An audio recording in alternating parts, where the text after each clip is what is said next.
अत्यंत धक्कादायक सीसीटीव्ही पुढे आलेलं आहे, ज्याच्यामध्ये सगळे आरोपी जे आहेत ते एकत्र आपल्याला या ठिकाणी दिसत आहेत. कसं बघता या सीसीटीव्ही बघितल्यानंतर? खरंच हे धक्कादायकपणे आणि चीड येण्यासारखं सुद्धा आहे की इतका हा पवित्र जिल्हा असताना, बीड जिल्हा ही चंपावती नगरी असताना इथं इतके प्लॅनिंगनं, म्हणजे या राज्यानं अशा प्लॅनिंग कधी बघितल्याच नाही. गुंडगिरीच्या, हप्ते वसुलीच्या, खंडणीच्या आणि छेडछाडीच्या सुद्धा बलात्काराचे असे दरोड्याचे हे गुन्हे आहेत त्यांच्यावरती. असं नेटवर्क आणि अशा टोळ्या चालवणं या जिल्ह्यानं, या राज्यानं कधी बघितलं नव्हतं. काय वाईट बघायची वेळ या धनंजय मुंडेच्या टोळीनं लोकांवरती आणली, खूप वाईट.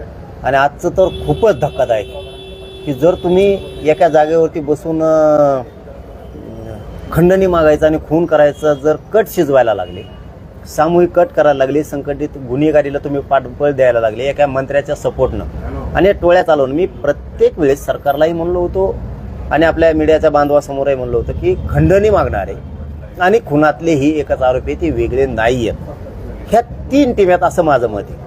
खंडणी मागायला लावणारा एक वेगळी टीम, खून करायला लावला वेगळी टीम आणि करून घेणारा हा एका जागेवर बसलेला आहे. तो सरमाडका काय कोण आहे ते एका जागेवर बसले ते आणि हे घडून आणतोय. म्हणजे खून करणारापेक्षा आणि खंडणी मागणारापेक्षा हे सामूहिक कट घडून आणणारा आणि खून आणि खंडणी घडून आणणारा सगळ्यात मोठा गुन्हेगार आहे. याच्यावरती 302 होऊन हा कायमचा जेलमध्ये सडला पाहिजे, पण हा मुख्य आरोपी झाला पाहिजे. तुम्ही कुठं सदस्य बनवायले, आमका बनवले, तंक बनवले. आणखीन मुख्यमंत्र्यांना आपल्या माध्यमातून जाहीरपणानं मी सांगतो, खून आणि खंडणी मागणारे ज्यावेळेस हे फरार आरोपी होते ह्यावेळेस हे कोणाशी बोलले यांच्या शिड्यावर येणं आवश्यक आहे. यांना कोणत्या मंत्रालयांनी फोन केले त्या काळात, 20-22 दिवसाच्या काळात यांनी 100% फोन केलेले आहेत. कुणीतरी फोन फेकून दिला त्यातल्या एका आरोपीने तो सापडत कसं काय नाही, हे सुद्धा खूप महत्वाचं आहे. आणि याच्या पलीकडची चौथी गोष्ट, जे आरोपी खंडणीतले आणि खुनातले पळून गेले यांना सांभाळणं कुणी, गाड्या कोणी पुरवल्या, पैसा कोणी पुरवला, हे कोण, घरं कोणी दिले, हे सुद्धा सहआरोपी होणं गरजेचं आहे. कारण हे लाभार्थी आहेत. कुणी चोऱ्या करायचे, हे चोट्टे चाट्टे हे एकमेकाला देत असते पैसे, म्हणून ही लाभार्थी टोळी. आणि ह्या टोळीमुळे इतके वाईट दिवस बीड जिल्ह्याला बघायची वेळ आली. त्यांच्या समाजाला सुद्धा डाग लागला. जी पत होती, प्रतिष्ठा होती ना, ह्या टोळीमुळे, ही धनंजय मुंडेची टोळी, ह्या टोळीमुळं वाईट वेळ खाली मान घालून चालायची त्यांच्यावरती आली. म्हणून हिचा नायनाट होणं गरजेचं आहे. मुख्यमंत्र्यांना तो करावा. मात्र खंडणी प्रकरण जे अगोदर 19 तारखेला मागणी केली होती त्यामध्ये पोलीस अधिकारी सुद्धा काही दिसत आहेत. त्या व्हिडिओमध्ये जे आतमध्ये जातात, वाल्मिक कराडांसोबत भेटतात, त्यात काही पोलीस अधिकारी सुद्धा दिसत आहेत. आणि पाटील नावाचा पोलीस अधिकारी आहे कोणतरी, ज्याला परत निलंबन करण्यात आलं. मात्र हे धक्कादायक आहे की पोलीस अधिकारी त्यांना संरक्षण देत होते.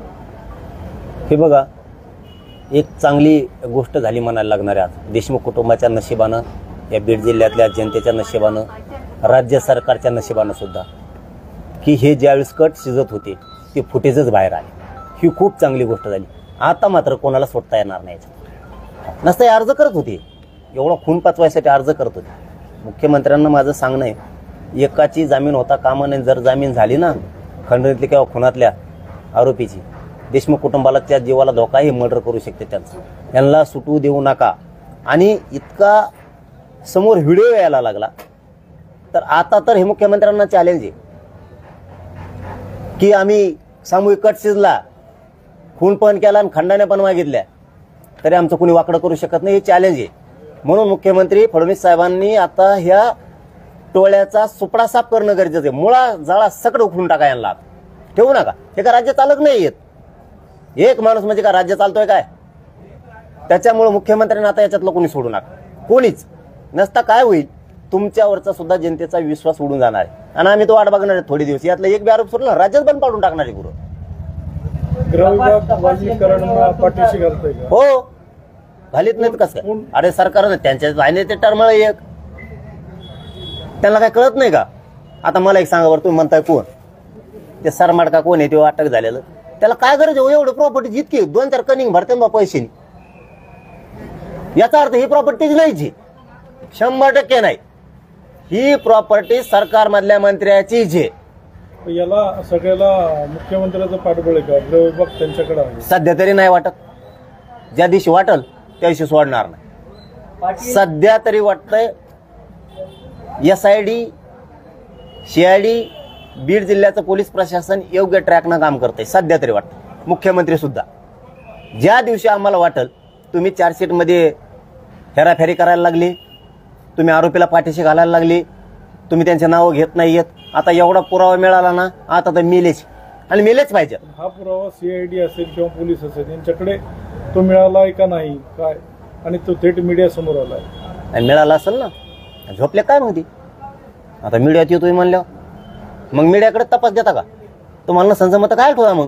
अरे मग असत नाही तर काय, तर तुम्हाला काय आता झोपले का? आता ती ईडी का कोण आहे ती कुठे? अरे एवढी प्रॉपर्टी माझं काही ना राव 13.5 पत्र आहे तरी माझ्या मग यासाठी लावली, आणि इतके प्रॉपर्टी ऐकू बधीर होते माणूस. कोटी म्हणलं की झाकच येते इकडं, आणि त्याची कोटीनं प्रॉपर्टी सापडते. कोटीनी ईडी कुठे? ईडीने काचा काचा धुळून काढे पाहिजे ती, आणि ज्याच्या ज्याच्या नावावर यांची प्रॉपर्टी ना त्यांना माहिती टाकलं पाहिजे. नाही तर ज्याच्या नावावर प्रॉपर्टी ना ते उद्या लिहून द्या त्याची मागे. नाही तुमचे लेकर जाणार आहेत बरं का. यांनी पैशाच्या माझावर मस्तीवर गोरगरिबाच्या आणि पाहुण्याच्या नावावर जमिनी, प्लॉट, पैसे काही लय मोठं गबाळ केलंय. हे तुमच्यावर बेतल, तिकडं त्यांचं लिहून द्या. आमचं सरकारकडं, मुख्यमंत्र्यांकडे जाहीरपणानं एक म्हणणं आहे या बीड नगरीमधूनच, खंडणीतल्या आणि खुनातले आरोपी एकही सुट्टा कामा नये, 302 लावा. नंबर 1चा आरोपी त्या सरमाडा का कोणी त्याला करा. कारण खून करणाऱ्यापेक्षा, खंडणी मागणाऱ्यापेक्षा सामूहिक कट रचून संघटित गुन्हेगारी चालवणारा सगळ्यात मोठा गुन्हेगार आहे, त्याला सोडू नका. आणि ह्या 3 टीमच्या नंतर मधल्या काळात हे फरार होते त्यावेळेस यांनी कोणत्या मंत्र्यांना फोन केलेत, 100% फोन केले त्यांनी, ते सुद्धा मध्ये घ्या. 6 आरोपी, 100-150 जणांची टोळी, लय मोठी नाही लाभार्थी टोळी ही. मग तर जेर बंद करा लवकर, कारण मुख्यमंत्र्यांच्या शब्दावरती मराठी शांत आहे. ते म्हणलेले एकही आरोपी सुटू देणार नाही.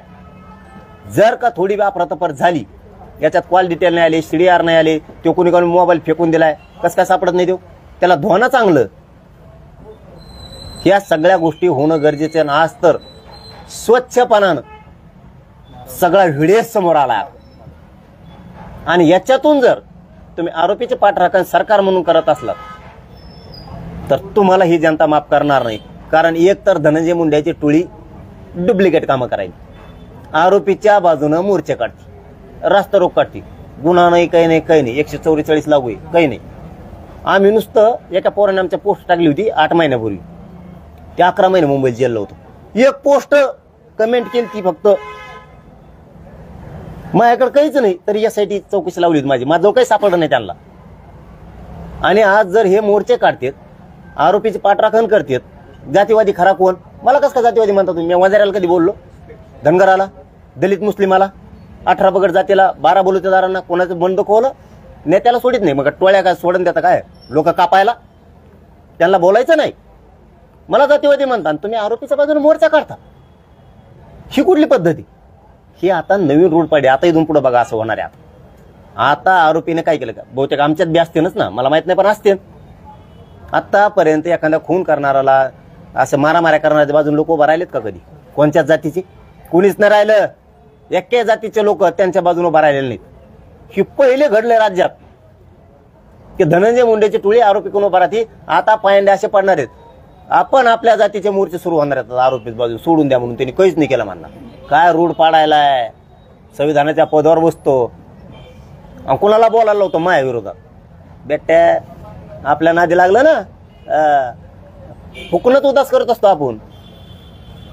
25 जानेवारीला तुम्ही आंदोलन करणार आहात. कशा पद्धतीचं आंदोलन असणार आहे? काय 25 जानेवारीला महाराष्ट्राला तुम्ही सांगणार? आमरण उपोषण. आम्ही आमरण उपोषण आरक्षणासाठी करणार आहे. माझ्या गोरगरीब करोडो लेकरांचा न्याय तिथं आहे.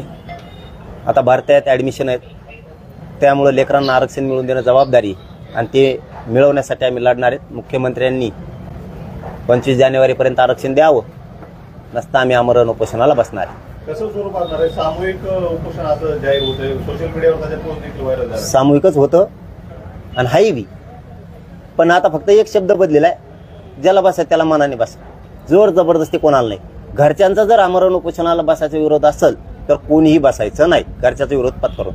आणि काय केलं, भूक लागते खरं कारण म्हणजे, त्याच्यामुळे आम्ही सामूहिकचं थोडं मीच माघार घेतली.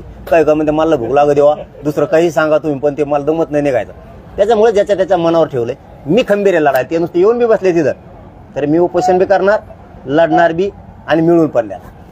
पंकजा मुंडे म्हणाले की मी देशमुख कुटुंबाची भेट घेणार आहे, पण मी तिथं जायच्या अगोदर न्याय त्यांना मिळाला पाहिजे आणि न्याय अगोदर मिळाला तर मी संयुक्तिक असेल असं त्यांचं वक्तव्य आहे. कसं पाहता याकडं? अगोदर देशमुख कुटुंबाला न्याय मिळाला पाहिजे, मी तर त्यांची भेट घ्यायला जाईलच.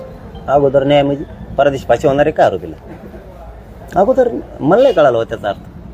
जाऊ दे, आपण त्यांच्यावर बोलवतो बी नाहीत.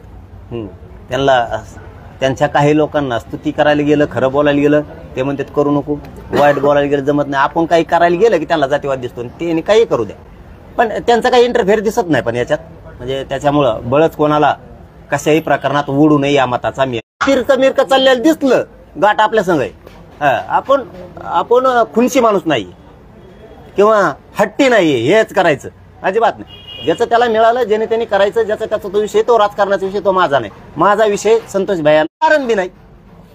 थँक्यू. धन्यवाद.